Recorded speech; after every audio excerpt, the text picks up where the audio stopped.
Welcome to Telangana Raj news.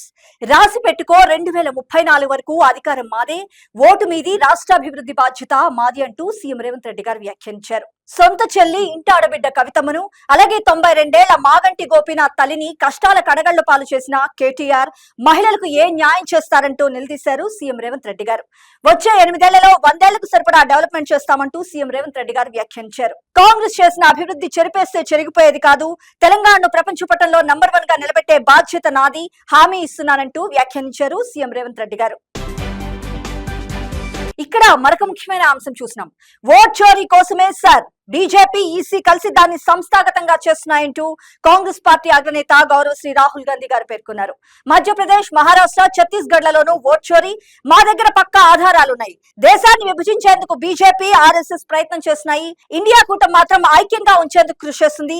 Vote చోరీని అడ్డుకుంటే బీహార్ లో 100% అధికారం తమదేనంటూ కాంగ్రెస్ పార్టీ అగ్రనేత గౌరవ శ్రీ రాహుల్ గాంధీ గారు పేర్కొన్నారు. ఇక్కడ మరొక ముఖ్యమైన అంశం చూసినాం. బీజేపీలో బీఆర్ఎస్ విలీనం ఖాయం. జూబ్లీహిల్స్ ఉప ఎన్నిక తర్వాత ఆ రెండు పార్టీల మధ్య ట్రయల్ రన్ ఉంటుందంటూ PCC chief MLC Mahesh Kumar Goud గారు పేర్కొన్నారు. కిషన్ రెడ్డి, కేటీఆర్ల మైత్రి బంధం ప్రజలందరికీ తెలుసు. ఓటమి భయంతోనే ఈ రోజు అసత్యాలు మాట్లాడుతున్నారు.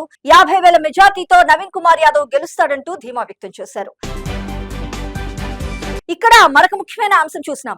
అభివృద్ధి, సంక్షేమం చూసి మాకు ఓటేయండి. వివిధ పథకాలకు 1.6 లక్షల కోట్లు వెచ్చించాం. జూబ్లీహిల్స్ ను ఆదర్శ నియోజకవర్గంగా తీర్చిదిద్దుతామంటూ పేర్కొన్నారు డిప్యూటీ సీఎం భట్టి విక్రమార్క గారు. గత 15 ఏళ్లుగా మాగంటి గోపీనాథే ఉన్నప్పుడు మరి ఇంకా ప్రజా సమస్యలు అక్కడ ఎందుకు మిగిలిపోయాయంటూ నిలదీశారు. ఇక్కడ మరొక ముఖ్యమైన అంశం చూసినాం.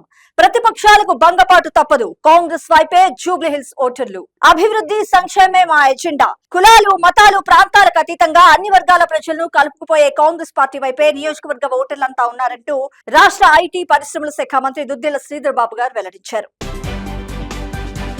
ఇక్కడ మరొక ముఖ్యమైన అంశం చూసినాం.